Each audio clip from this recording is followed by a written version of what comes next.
সাত সকালে এলাকায় অজগর দেখতে পেয়ে চাঞ্চল্য ছড়ালো গোটা এলাকায়। ঘটনাটি মাথাভাঙা 1 নম্বর ব্লকের পচাগড় গ্রাম পঞ্চায়েতের অন্তর্গত ছাটখাটের বাড়ির রেল ব্রিজ সংলগ্ন এলাকায়। সাত সকালে নিজেদের এলাকায় অজগর দেখতে পাওয়ার খবর চাউর হতেই সেই অজগরকে দেখতে ভিড় জমাতে শুরু করে এলাকার সকলে।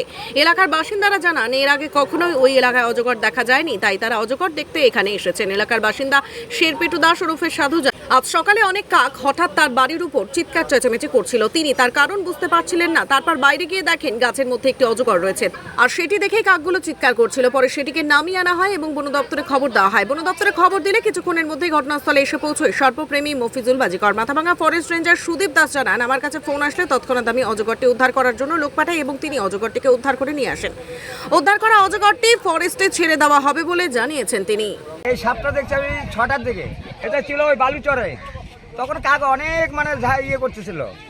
তারপরে 6টার দিকে তখন করে দেখি আমার ঘরের সামনে কাক অনেক চিল্লাচ্ছে। তারপরে দেখি ওখানে গাছের মধ্যে দেখি ওই সাপ এইটাই। তারপর তাই লোকজন জানা জন্য